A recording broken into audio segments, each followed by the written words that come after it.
Bismillahirrahmanirrahim. Assalamualaikum warahmatullahi wabarakatuh. Selamat pagi anak-anak.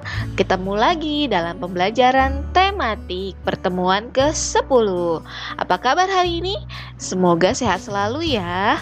Seperti biasa, sebelum kita belajar, mari kita berdoa agar pembelajaran kita hari ini diberikan kemudahan dan keberkahan oleh Allah Subhanahu wa taala sehingga ilmunya dapat bermanfaat bagi kita semua. Amin. Berdoa masing-masing dimulai. Berdoa selesai. Nah, anak-anak, masih ingat tidak kemarin kalian belajar tentang apa? Coba, apa ya? Ya, betul sekali. Kemarin kalian sudah belajar tentang sendi. Nah, sebelumnya lagi kalian juga sudah belajar tentang otot kan? Nah, hari ini kita akan belajar tentang penyakit, kelainan, atau gangguan pada otot dan sendi. Sudah siap belajar? Yuk! Tujuan pembelajaran kita kali ini adalah agar kita dapat mengetahui penyakit, kelainan, atau gangguan pada sendi dan otot. Kita bahas satu-satu ya. Penyakit, kelainan, atau gangguan pada sendi. Nah, ada beberapa penyakit, kelainan, atau gangguan pada sendi kita. Yang pertama adalah osteoartritis. Nih, seperti ini, anak-anak. Nah, di sebelah sini adalah gambar dari sendi lutut yang normal. Dan sebelah kanan, gambar kedua adalah gambar dari sendi lutut yang menderita osteoartritis. Osteoartritis adalah bentuk yang umum dari artritis. Kondisi yang sering disingkat OA ini menyebabkan sendi menjadi sakit dan kaku.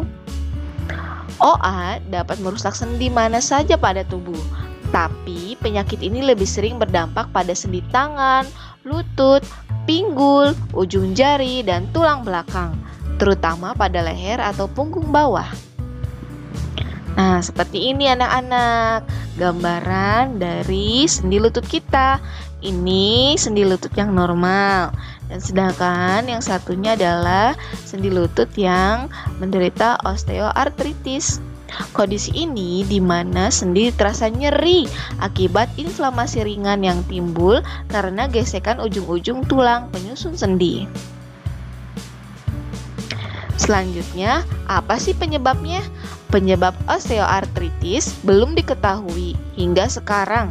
Namun, ada beberapa faktor yang bisa mempertinggi resiko Anda untuk mengalaminya. Wah, beberapa di antaranya adalah yang pertama adalah usia tua. Nah, yang kedua adalah semakin berat badan yang dimiliki semakin besar, resiko juga semakin tinggi. Berat badan berlebih akan memberikan beban tambahan pada sendi-sendi sebagai penopang tubuh, seperti panggul dan lutut. Cedera atau penggunaan sendi secara berlebihan, misalnya cedera ketika berolahraga atau kecelakaan, sering menekuk lutut atau mengangkat beban berat berulang-ulang. Deformitas atau kecacatan pada tulang. Beberapa orang terlahir dengan sendi atau tulang rawangan yang cacat maupun tidak sempurna.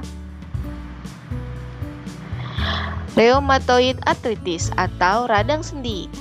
Nah, ini gambaran dari penyakit sendi yang kedua.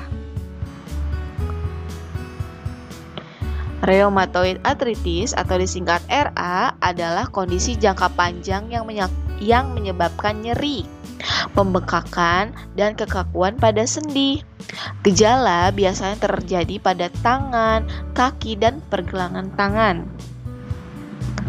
Nah, ini dia gambaran dari penyakit rheumatoid arthritis. Apa sih penyebabnya? Penyebab yang pertama adalah jenis kelamin. Wanita biasanya lebih rentan terkena radang sendi dibandingkan laki-laki. Yang kedua, radang sendi dapat terjadi pada semua usia, tetapi paling umum pada usia 40-60 tahun. Riwayat keluarga. Nah, jika salah satu anggota keluarga mempunyai radang sendi, kemungkinan risiko terkenanya anggota keluarga yang sama cukup tinggi. Yang keempat, rokok meningkatkan risiko terjadinya radang sendi. Yang kelima, terpapar lingkungan. Dan yang terakhir, orang yang kelebihan berat badan atau obesitas memiliki risiko lebih tinggi terkena radang sendi. Gout arthritis atau asam urat. Kalian pasti sering mendengar ya. Nah, seperti ini nih contoh gambaran dari asam urat. Penyakit asam urat merupakan sebutan umum untuk keadaan yang disebabkan oleh penumpukan asam urat. Biasanya penyakit ini menyerang pada kaki. Apabila mengidap penyakit ini, maka akan mengalami bengkak dan merasakan nyeri sendi, terutama di jempol kaki. Rasa nyeri ini terjadi secara mendadak dan sering mengalami rasa terbakar. Nah, seperti ini gambaran dari asam urat. Nah, terjadi pembengkakan pada jempol kaki dan merasakan nyeri sendi pada sendi, umumnya di daerah jempol kaki nih. Nah, di sini penyebabnya apa nih? Penyebab penyakit ini cukup rumit karena memiliki beberapa faktor pemicu seperti gangguan darah dan metabolisme yang dapat membuat tubuh memproduksi asam urat berlebihan. Mengkonsumsi alkohol secara berlebihan juga dapat memicu terjadinya penyakit ini. Nah, ada pula makanan dan minuman yang memicu penyakit asam urat. Yang pertama kerang, yang kedua daging merah, yang ketiga daging organ atau daleman ya seperti usus, hati. Yang keempat jus manis dan terakhir adalah garam. Sekarang kita masuk pada penyakit kelainan atau gangguan pada otot. Apa saja ya? Yuk kita bahas satu-satu. Nah, yang pertama adalah tetanus. Tetanus merupakan penyakit yang dapat menyebabkan kram dan kaku otot. Tetanus terjadi akibat infeksi bakteri yang masuk melalui kulit yang luka. Akibat dari infeksi tersebut akan dihasilkan racun yang menyerang saraf. Akibatnya, fungsi saraf dalam mengontrol otot akan terganggu. Gejala yang paling sering terjadi adalah kaku rahang. Nah, ini biasanya kalau kita sampai tertusuk benda tajam, apalagi benda tajamnya yang berkarat, itu dapat mengakibatkan tetanus.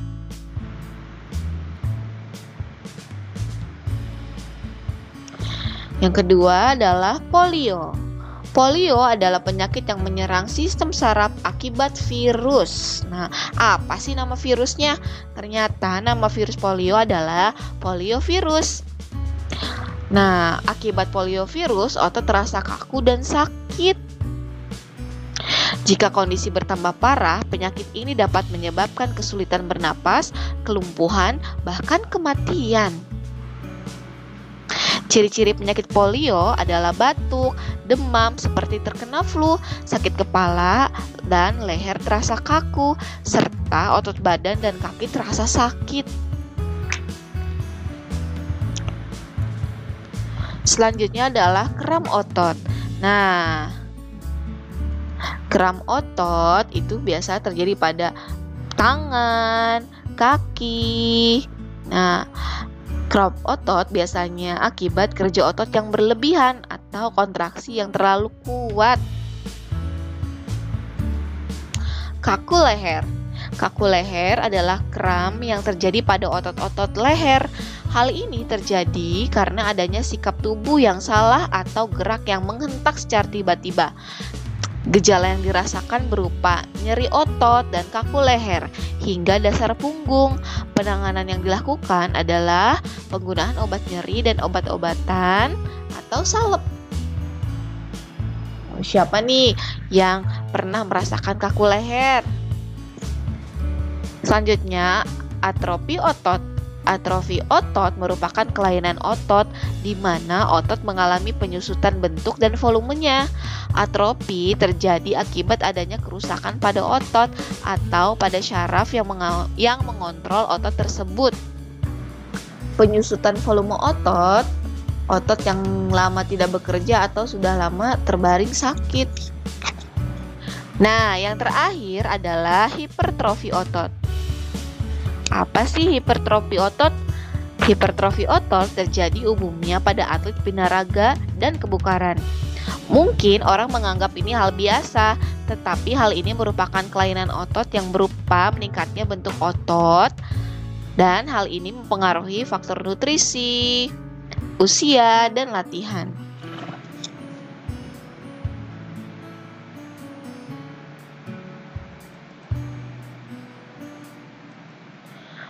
Nah, sekarang bagaimana cara mengatasi kram otot? Nah, cara mengatasi kram otot yang pertama adalah mandi air hangat. Mandi atau merendam bagian yang aktif bergerak dengan air hangat dapat mengendurkan otot-otot yang tegang. Yang kedua, menghindari melakukan olahraga atau aktivitas berat secara tiba-tiba karena dapat menyebabkan otot menjadi kaget atau kram. Oleh karena itu, lakukan pemanasan secara benar sebelum berolahraga atau melakukan aktivitas fisik lainnya dan lakukan pendinginan setelah selesai. Yang ketiga, minum air putih. Nah, setidaknya 6 gelas penuh setiap hari, termasuk 1 gelas sebelum tidur. Juga perbanyak minum air putih sebelum, selama, dan setelah berolahraga. Yang keempat, mengkonsumsi makanan yang kaya kalsium, potasium, dan magnesium, misalnya pisang. Yang kelima, mengonsumsi multivitamin B serta vitamin E karena otot memerlukan vitamin-vitamin ini untuk memperbaiki serta membantu mencegah kram otot.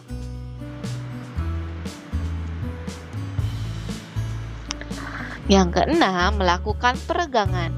Setelah melakukan suatu kegiatan terus-menerus dan beberapa lama, misalnya setelah duduk terus-menerus di depan komputer selama 2 jam, kita harus melakukan peregangan.